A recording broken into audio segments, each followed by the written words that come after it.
Why would you assume my life is privileged? Unsupported. But why would you assume my life is privileged, though? You don't know my life. I mean, I don't say that about you. Why would you assume my life is privileged? I'm privileged. Okay, that's fine, but why would you assume my life is privileged? For one, you're a man. You know, most people commit suicide are men. Most people who work in dangerous workplaces are men. Most people who fight in war are men. And who set that system up?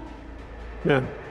Now, the thing is, when it comes to abortion, two bodies are involved. It's the woman and it's the fetus. The fetus, you know, has a heartbeat, it has DNA. It should have rights. When? Life begins at conception. That's not when the heart's there. Heartbeat starts at 4 weeks. It's not just a clump of cells, it is life. At 21 weeks, it can live outside of the womb. Abortion ends with death. Over 90% of abortions happen within the first 10 weeks. That's still, I think that's not acceptable. But they still have the potential of having life, though. The mortality rate of a fetus getting aborted is 100%. It's going to die when it's aborted. And you're very lucky you'll never have to experience what it's like to have to make that choice. But what if I become a father and, you know, the woman who I got pregnant wants to have an abortion? It's going to affect me. You would have a discussion with your partner then and decide what you're going to do and be glad that you have a choice to even discuss with that partner. Unfortunately, human nature, if you take away the option or the right to do that, then they'll find it another way. And it will be unsafe. And would you support the mom? Would you support the mom in that scenario? If the mom had an abortion or the mom went... No, if she gave birth. Oh, of course. I would support her. I'd say what you do is a good thing. And No. Support her financially for the rest of her life or for the rest of the baby's life. Are you talking about, like, what do you mean me support her? Like, as a citizen or? If somebody has a baby. We do have child support and it comes from taxpayer money. There's foster care, there's adoption, there's mothers waiting. Those systems are very broken and people all the time are trying to stop funding for programs like that. Now, I want to ask you guys, do you support vaccine mandates? Yes. So I mean, you stepped forward and said the government shouldn't tell you what to do with your body, though. Teens challenge. They're pro-abortion liberal parents with facts. This issue has unfortunately put some, and not all of course, but some Muslim families on the same side of an issue as white supremacists and outright bigots. And, you know, however, the folks who I've talked to here today, I would not put in the same category as those folks, although, you know, it's, again, complicated because they're falling on the same side of this particular issue. Hi, my name is Saad Beg. I'm a middle school student of MCPS. I'm here to talk about the opt-out option for reading material. I'm not here to take away the right of anyone being recognized in the community. I'm here to talk about my rights. My religion teaches to respect all religions and all human beings and their rights. So does my country law. And I want my right back to have an opt-out option. In the last Board of Education meeting, someone said that many people of the LGBTQ community are being bullied. That may have been the case some time ago, but these days it's quite the opposite. There are over 40 kids that I know who don't want to learn this and really want to be here talking today, but can't because they are being bullied. They are the ones being bullied when they say we don't want to learn this. Although the introduction of texts and discussions related to transgenderism and LGBTQ+ lifestyle may support MCPS's mission to be all-inclusive regardless of race, gender, and identity, I don't believe my first grade and third grade cousins are prepared to read and discuss about such issues. Young voices stand up against woke ideologies in schools. What? You may not touch my belly button. That's my body, and I don't want you to touch it that way. Yeah, you may touch your own belly button, but I do not want my belly button to be touched. Okay? Yes, I am in charge of my body, and you are in charge of your body, and right now I don't want my body to be touched on my belly button. Yeah, okay? So you can touch your belly button, because that's your body, but I don't want my body to be touched right now. Yes, okay? Oh, really? Do you want your bottle? A mother asks her infant for consent in a viral video, sparking debate. You know what? You're right. Babies don't choose their gender when they're born. Babies are babies, first of all.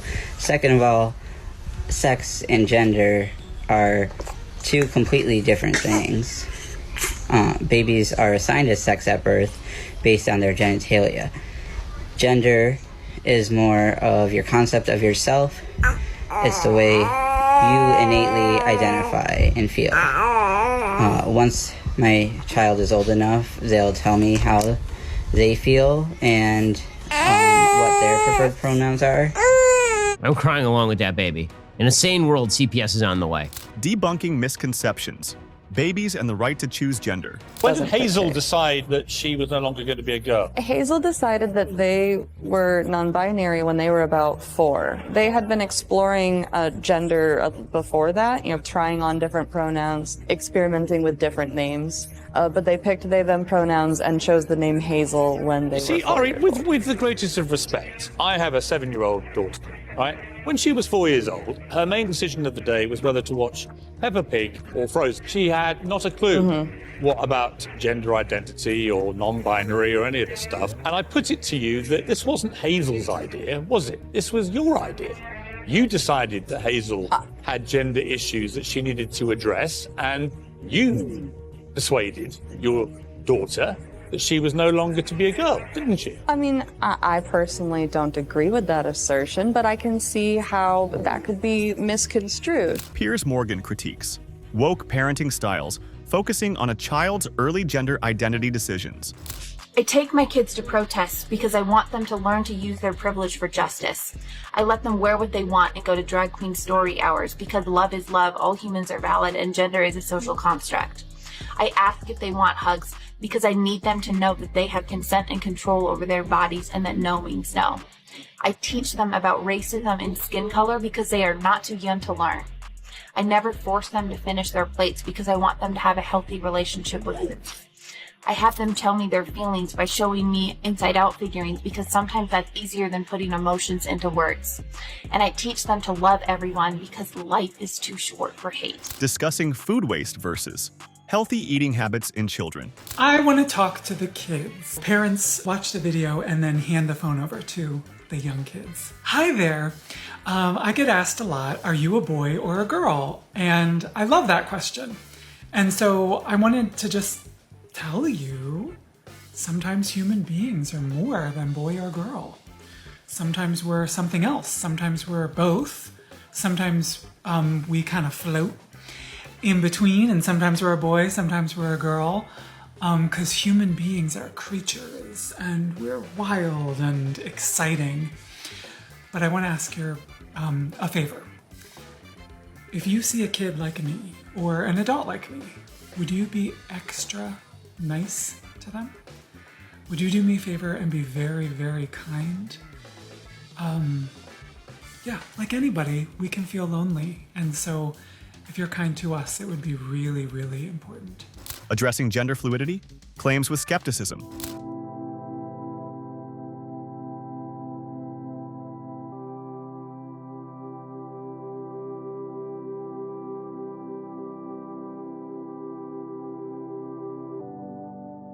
Celebrating independent thinking children who question their parents' woke beliefs. Instead of saying he is a transgender, I would say he is transgender. Instead of saying he transgendered last year, I would say he transitioned last year. Instead of saying he changed genders, he transitioned or he affirmed his gender. Instead of saying he was born a girl, I would say he was assigned female at birth. And you were assigned male at birth and you identify as male. And I was assigned male at birth and I identify as non-binary. Instead of saying before he became a boy, I would say before he transitioned. Instead of saying when he was a girl, I would say when he presented as a woman. Instead of saying being trans means you're gay, I would say gender identity and sexual orientation are not the same. Also, mind your own business. Critique of parents who teach gender ideology through social media. Can I ask you a question? Do you find this to be age appropriate for your children? Yeah, I mean, I'm a little more, I'm not as conservative, but I mean, really it's not any different than, I mean, Disney, they have similar things. Like, it's really not that far from it. I had sex with my father's boss in my father's office. Very. Honestly, like, I'm body positive. Minty fresh. Do you find this to be age appropriate for children? Do I find this to be age appropriate? Yeah. For my child, yeah. Hello, you're reaching for my Are you hungry? Do you mind me asking how old she is? She's 12. 12. She knows about sex, and I mean, she doesn't see sex. Yeah, well, I mean, she kind of sees simulated sex in the show. She goes to school. She sees simulated sex all the time. You know what I'm saying? It's exposing sex to them too young. Honestly, because there's like, this is a little bit more forward, but there's innuendo and all that kind of stuff in Disney. I mean, Shrek, I mean, we're talking about, are you compensating for something? There's a lot of things that they don't necessarily get. I mean, it is sexualized, but like, it is what it is. I just think it's the stigma around it that's, you know, which they don't care. I've raised them not to care. The stigma around what? Around, you know, different sexualities. You know, it's just, that's not any different than, you know, straight people. Another big riot. So you don't worry that this is like ruining her innocence or anything? No.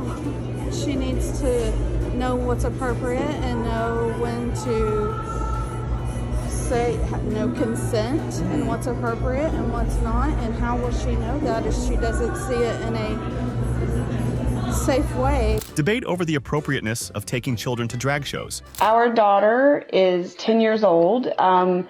She started letting us know that she was transgender really before she could even speak. Controversy surrounds parents who claim their toddler is transgender. My baby is gay. Yeah, this is him. He's gay. I called up my dad and I said, hey, guess what? Your grandson, gay. Gay, gay, gay. My dad says, you can't just say that your baby is gay before he gets a chance to tell us he's gay. And I go, whoa, whoa, whoa, whoa, whoa, whoa. Straight people do it all the time. Little baby boy is born. Oh, he's gonna be a heartbreaker. Little baby girl is born. Oh, you better lock her up when she turns 16. Clearly, people want their children to be straight. Well, my son is gay. Outrage over a mother's claim about her baby's sexual orientation. Gen Z's woke schooling has completely ruined this kid's education. Keep in mind, they're 6 and they can't even write basic words. So we don't teach our children anything. It's a bold strategy, Cotton. Let's see if it pays off for them. And my big fear about free schooling was that if my kids only went towards what they were interested in, saving all of their real estate only for things they're interested in, not cramming it with anything necessary, I was concerned that they would never be interested in things like reading and writing and math. Imagine that. My son's 6 and it took some patience and not comparing myself to other moms, but you shouldn't be doing that. This is his book. Look at this. Lamp. Egg. Jar. Lion. This is him doing this by himself. That much is obvious. Challenges faced by Gen Z, kids and their woke parents in homeschooling. Anxiety and would never sleep, and we couldn't figure out what the problem was. We took him to specialists and neurologists, and he had brain scans trying to figure out why he couldn't sleep. Then as he grew, he got to sleeping, but his food choices were odd. They were always like green vegetables, raw green vegetables, which if you know kids, most kids don't like to eat those things. And then the precocious puberty. All of those things, once we figured out that he was transgender, when he came to us and told us that he was transgender, when we went back and realized that the pattern of everything that he had experienced as a child, including eating green vegetables because that boosts testosterone, were just methods of his body trying to become who he was meant to be. His brain does not match his physiology. The bizarre arguments some parents use to justify gender transition in children. And 2.5-year-old Sparrow has yet to make a choice about their gender. Sparrow, do you want a banana? They're anti-gender, but we're using they, them pronouns. Sure, they have anatomy, we understand it, but like that's not indicative of their identity. It's something that Sparrow's going to have to figure out and then tell us before we can tell anyone else. Particularly because it's, you know, something that our parents did and they got it wrong. Woke parents experimenting with role swaps. Mom as dad, dad as mom. Our middle school, what is that? 10, 11, 12-year-olds had not one but 2 incidents recently of what I would consider hate crimes. Last Friday, I think it was, they decided to have like a pride, I don't remember if it was a pride parade or kids could wear pride colors or rainbow colors and pins of support and stickers and stuff, and so, you know, as they should. And there were some middle schoolers, I will say that again, middle schoolers, that dressed in red, white, and blue, and from what I have read, were in the halls ripping down handmade pride signs and chanting things like, "My pronouns are you, S, and A," deliberately misgendering staff, and like I said, vandalizing pride signs. And if that isn't bad enough, on Monday, there was an incident of anti-Semitic and anti-gay graffiti in the middle school. Yet, my town, Burlington, Mass., the superintendent and the principal of the school said that they could see both sides. There is no second side. It's called understanding and compassion. And what the kids did that were chanting is abuse and rude and taught hate. They could see both sides and that they were looking into the matter. School Pride Day turns into a battlefield over cultural decorations. I have a friend who has a trans kid. He's explained that, you know, my child from a very young age consistently said, I am a girl, never changed their mind. And so the humane thing and the thing that he felt was good to do as a parent was to embrace that choice. I shouldn't even phrase it as a choice, like embrace that identity. But it is a choice, right? Choosing to add hormones to a child's body, it's a choice blockers. It's a choice on the part of the parent. Okay, but if that's who they are, if they think that they're a girl, why do you have to give them hormones to make them more of a girl? Because I'm sorry, can you expand on the question? It's a simple question. If the child thinks it's a girl, let it be a girl. Why are you adding hormones? You're choosing to inject things into this child's body on a regular basis that are going to radically affect the physical development of their body. Yeah. And you're saying that this isn't a choice. Well, it's definitely a choice to do that. Joe Rogan stumps a woke guest with a straightforward question. Hi, my name is Brad Taylor, and I just finished my freshman year at RHS. I've been a part of District 196 schools now for 10 years, and I'm going to give you a glimpse today of what's actually going on inside these schools. Despite the board's attempt to deny it, District 196 schools are quickly becoming a place where promoting activism is actually more important than promoting education. I'll take you back to my first day at RHS this fall. The principal came out and gave us a heartfelt speech about equality and standing together. He began to list countless races, such as Latino, Asian, expressing how much they matter and how important they are. But never once did he mention a race or identity that reflects me, or half the kids that were in the class. Now, members of the board, I know you haven't been to school in a while, and I know none of you, or most of you, don't have any kids left in the school district. But you must admit how uncomfortable it will be to be characterized just by your skin color on the first day of school and be thought that you were wrong just because of your skin color. So I will never forget the look one of my friends gave me from across the room as we were sitting there listening to this blatant bias being expressed in the so-called equity statement by the leader of our school. To be clear, I don't need you to tell me that I matter, but hearing the condolences given to other races and leaving just one race out, inevitably you'll start to feel like you've done something wrong. And in our principal's attempt to unify us, he instead created unwarranted boundaries and barriers between his students, pitting us against each other based on characteristics that we can't control. In another separate instance, I was told that writing "All Lives Matter" on the whiteboard was political and could be seen as offensive. When I questioned the teacher after class, she told me that she didn't have an answer and she just had to erase it, and it was quickly erased. There are political signs all over RHS, about specific races that matter, specific sexual orientations that matter, and specific perspectives that matter. But when I questioned the RHS administration about how these signs were political, they told me that they were supporting human rights. A student claims discrimination in a woke school environment for being white. Now let's say that you adopt an extremely liberal parenting orientation and your children start to push the boundaries. Well, you're not going to stop them, and so that means they're going to push the boundaries harder and harder, and that's going to make them more and more anxious because there's not enough structure. And then let's say they hit teenagehood and puberty. And maybe you're unfortunate, you have a girl who hits puberty a little early and she's a little immature and she's a little sensitive to negative emotion, maybe not quite as popular as she might be. And she's quite confused and anxious, and she starts pushing the boundaries pretty damn hard on the gender identity front. And then you've got real trouble, especially if she's also being exposed to a passel of idiot teachers who are doing everything they possibly can to capitalize on her confusion. Jordan Peterson discusses the potential consequences of liberal parenting. The school district now is a freaking nightmare. I go to enroll my child, and my kiddo is standing right there. I hand them the birth certificate, and I say, see right here, this is his sex. He is a boy, he goes by he, him. I had no issues at his past school, and I don't expect to have any issues here.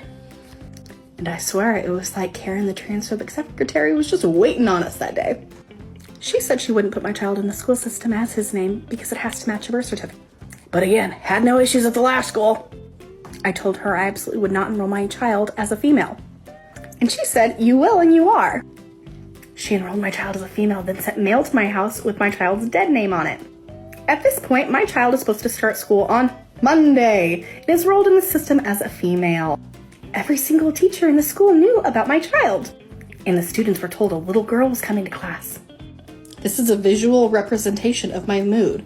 Like and follow for part 3. Yeah, that's scary. That's actually just scary. I mean, if you check on that child in 18 years, that child is going to be so messed up, and the fact that this is on the internet and nothing's going to be done about it is the worst part of it. Like, people are basically saying, I'm abusing my child. I'm going to make a TikTok about abusing my child, and nothing's going to happen to me because we've mainstreamed child abuse. Allegations of child abuse in misrepresenting a child's gender for school admissions. I have 4 children, 2 girls, 2 boys. My oldest is my transgender daughter, and my youngest is an 11-year-old transgender boy. Both of my children have been diagnosed with gender dysphoria, and both are currently receiving gender-affirming care. Through this care, my husband and my consent has always been required. They have asked my children what they envision their bodies looking like as an adult, and never once did they mention surgery to my children. We are well aware of what is going on with our children. It is not the government's job to decide on the best medical care for citizens. Treating gender dysphoria has widely accepted guidelines for care. It does not need to be scrutinized by non-medical experts in government. All parents make non-reversible choices for their children. Controversy over legislation preventing trans surgeries for minors. Hershey's, for the last 3 years, has been celebrating Women's History Month. And so they have now released Her She Bar. Get it? It's like her, but also she. Do you get it? Doesn't have the Y at the end, because that'd be weird. It says just her for she. Right? This is their new campaign. It's the 3rd year Hershey's has created the product, according to a press release from the company. This is Fox Business reporting. They are now selling the Hershey's She Bar, which will be available in 2 sizes, a 1.55 ounce standard chocolate bar and a 4.4 ounce extra large chocolate bar. It will help single, lonely 40-year-old women relieve their depression by eating as much chocolate as possible, presumably. And also, it will cost 77 cents on the dollar. That $2 is coming out of your paycheck. Wait. The financial and social costs of embracing woke culture. America is anti-Semitic is a lie. To say it is racist is a lie. Okay, these are giant left-wing lies. To say that men can menstruate is a lie. And that is what is said. Wait, where did that? You've never heard it, right? Okay. Anyone who says a man cannot menstruate is considered transphobic. I missed this whole story. Well, who is saying this? You're Who talking is about a saying it? very small No, percentage. really? You said that we think that men menstruate and no one does. Dennis Prager's 2019 prediction about absurd ideological trends coming true. What is an abortion? It's the forced birth of a dead fetus or embryo. An abortion is the forced birth of a dead baby. An abortion is an actual medical procedure to remove tissue from your body so that you are What kind of tissue is being removed in an abortion? Fetal tissue. Of what? Of what? Of a what? Of a fetus. Of a fetus. And what is a fetus? A fetus could grow to be a live birth. So is a fetus alive? Not necessarily. If the fetus is dead, why do you have to have an abortion? Well, you have to have an abortion to remove the fetus from your body. If the fetus is already dead, I have no problem with removing a dead baby. As you saw with if the baby's alive, what is the fetus alive when you're doing an abortion, an elective abortion? So sometimes the fetus is not alive when you do an elective abortion. So we would agree that would be a miscarriage, and we are no, both fine with that. absolutely if the baby not. has already passed away. Absolutely not. You know, the older I get, the more I realize that 99% of people who are screaming loud pro-abortion advocates just have no idea what an abortion actually is. They have no idea. And maybe it's hard to blame them for that because the media runs absolutely rampant with insane misinformation every day. But I couldn't have said that better myself. An elective abortion is the intentional killing of an alive human being who happens to be in the womb, not yet born, but who is by every definition scientifically alive, which is entirely different from care for a miscarriage or an ectopic pregnancy where tragically that child has already passed away. But it also is the only forced birth involved at all in the conversation about abortion. Believe it or not, a child growing in your womb still has to come out of your body, even if you get an abortion. That's either happening through the natural, beautiful, intense, womanly process of childbirth and labor, or it's happening through forced expulsion of your child through medication like misoprostol or the surgical dismemberment of your child. So which one should we be calling forced birth again? The manipulation of language in America, a look at decades of distortion. Want to catch wokey moments in 4K? Watch till the end, subscribe, like the video, and comment wokies for a chance to win a brand new iPhone 16 or a cash prize. Also, don't forget to check out the next video on the end screen for more chances to win.